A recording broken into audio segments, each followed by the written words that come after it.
Picture this. You're hustling down Fifth Avenue late for a coffee date with your Tinder match, who, let's be honest, is probably catfishing you.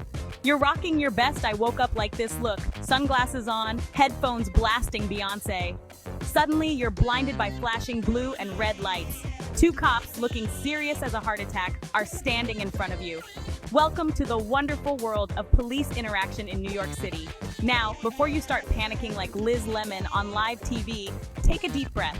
It might just be a routine check. Maybe you fit the description of someone they're looking for, or maybe they just really need directions to the nearest cronut bakery. Whatever the reason, knowing your rights and how to handle yourself can make all the difference between a minor inconvenience and a major legal headache. This ain't Law and Order, people. We're not dealing with ripped from the headlines drama here. This is about real life, everyday encounters with the NYPD. And trust me, you don't need a law degree to navigate these situations. A little street smarts, some common sense, and a healthy dose of New York attitude will go a long way. So buckle up, Buttercup. We're about to dive into the nitty-gritty of talking to the cops in the city that never sleeps. Think of it as your survival guide to the concrete jungle, where knowing your rights is as essential as knowing where to find the best dollar pizza slice. Let's get one thing straight. You have rights, even in the face of a badge and a uniform. The Constitution, that thing they teach you about in school, is on your side.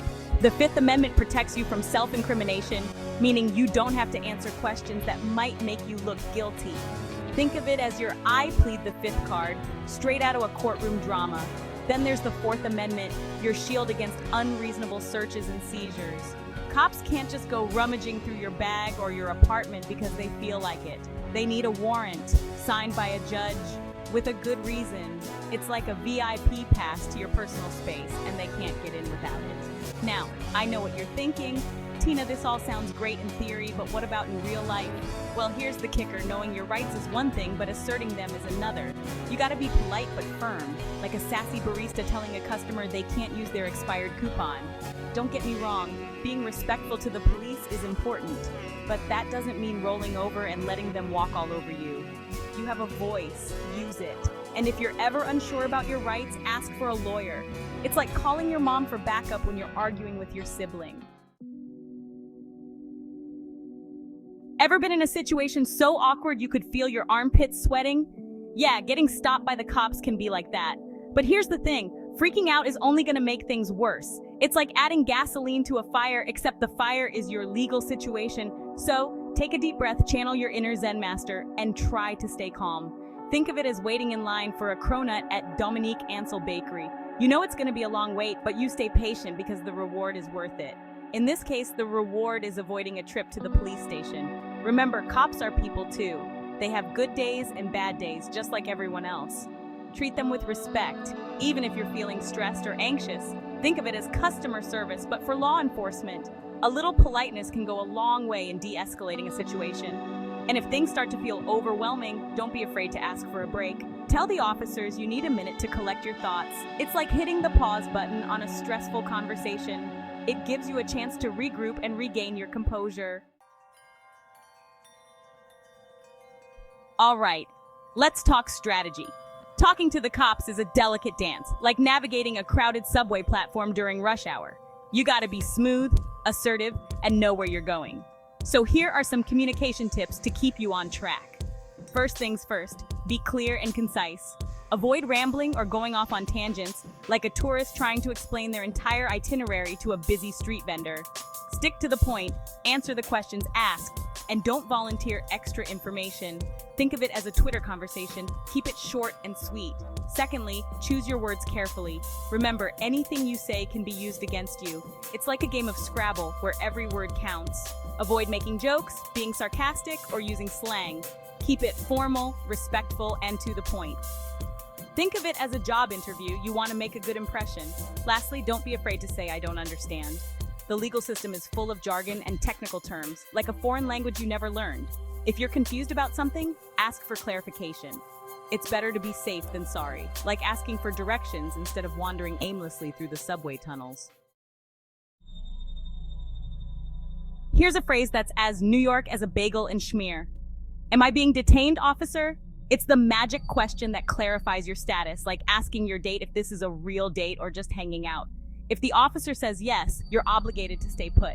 If they say no, you're free to walk away, like a boss leaving a boring meeting. But here's the catch. Walking away doesn't mean running like you're Usain Bolt in the Olympics. Stay calm, be respectful, and walk away at a normal pace. Think of it as leaving a party where you don't know anyone. You want to be polite, but you're not sticking around for awkward small talk.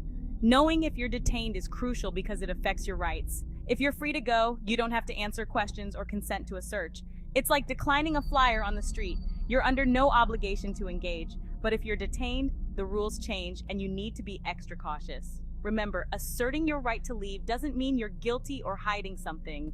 It's about protecting yourself and understanding the boundaries of the interaction. Think of it as setting boundaries with a pushy salesperson. You're allowed to say no and walk away. The word lawyer, it sounds intimidating, like a word reserved for courtroom dramas and high-profile scandals. But in reality, lawyers are your best friends when dealing with legal issues, like having a personal stylist for navigating the complex world of fashion. If you are facing serious accusations or feel overwhelmed by the situation, asking for a lawyer is your constitutional right. Think of it as calling for backup when you're facing a duo of opponents in a video game. A lawyer can provide legal advice, protect your rights, and ensure you're treated fairly throughout the process. Now, I know what you're thinking. Lawyers are expensive. And you are right, they can be. But there are resources available like public defenders and legal aid organizations that can provide assistance regardless of your financial situation. Think of it as finding the great deal on designer clothes at the sample sale. You don't have to break the bank to get quality legal representation. Remember, seeking legal counsel doesn't mean you're guilty or trying to hide something. It's about ensuring your rights are protected and navigating the legal system with expert guidance. Think of it as hiring a tour guide for a foreign country. They'll help you navigate the unfamiliar terrain and avoid costly mistakes. In the world of police interactions, the word no is your superpower, like a Jedi using the Force to deflect blaster fire. It's your right to refuse a search, decline to answer questions, and assert your boundaries. But remember, with great power comes great responsibility. Use your no wisely and respectfully. Saying no to a search doesn't mean you're hiding something or acting suspiciously. It's about protecting your privacy and ensuring the police are following proper procedures. Think of it as declining a cookie from a stranger. You're allowed to say no without feeling obligated to explain yourself. Similarly, refusing to answer questions doesn't mean you're guilty or trying to obstruct justice. It's about exercising your Fifth Amendment right against self-incrimination. Think of it as declining a telemarketing call. You're not obligated to engage in a conversation you don't want to have. Remember, using your no effectively requires a combination of assertiveness and respect. Be firm in your refusal, but avoid being confrontational or aggressive. Think of it as politely declining a second helping of food at a dinner party. You're allowed to say no without offending the host. Okay, let's say the worst case scenario happens and you get arrested. First of all, don't panic. It's like getting called to the principal's office. It's nerve-wracking, but not the end of the world. Here's what you need to do. First, stay silent. Remember your Fifth Amendment, right? Now's the time to use it. Don't answer any questions or make any statements without a lawyer present. Think of it as a silent movie. Your words aren't necessary at this point. Second, cooperate with the arresting officers. Don't resist arrest or try to argue your case on the street. It's like getting a parking ticket. You can fight it later, but for now, just follow the officer's instructions. Third, remember your right to a phone call. Use it to contact a lawyer or a trusted friend or family member. Think of it as your lifeline in a game show. It's your connection to the outside world and your support system. Remember, getting arrested doesn't mean you're guilty. It's just the beginning of a legal process. And you have rights throughout that process. Think of it as a marathon, not a sprint. Pace yourself, stay informed, and seek legal counsel to guide you through the journey. Knowing your rights is like having a secret weapon, a hidden superpower that protects you from injustice. But simply knowing them isn't enough. You gotta own your rights, assert them confidently, and use them as your shield against overreach. Think of it as owning a fabulous pair of shoes. They're not meant to sit in your closet gathering dust. You gotta wear them, strut your stuff, and let the world see their power. Your rights are the same way. They're meant to be used, exercised, and integrated into your interactions with law enforcement.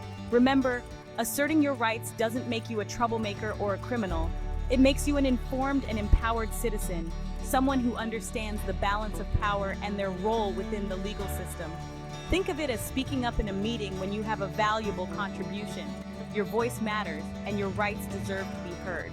So go forth, New Yorkers. Arm yourself with knowledge, practice your no, and navigate the city with confidence, knowing that your rights are your constant companions. And there you have it, folks. Your crash course in navigating police interactions in the concrete jungle. Remember, staying safe isn't just about avoiding danger. It's about being informed, empowered, and knowing your rights. Think of it like riding the subway. You know to hold on tight, watch your belongings, and be aware of your surroundings. Navigating the legal landscape is similar. Be prepared, know the rules, and don't be afraid to speak up for yourself. New York City, with all its hustle and bustle, can be a challenging place, but it's also a city of resilience, diversity, and unwavering spirit. And part of that spirit is knowing your rights, owning them, and using them to navigate any situation that comes your way. So go forth, New Yorkers. Be safe, be smart, and remember, you have rights. Use them.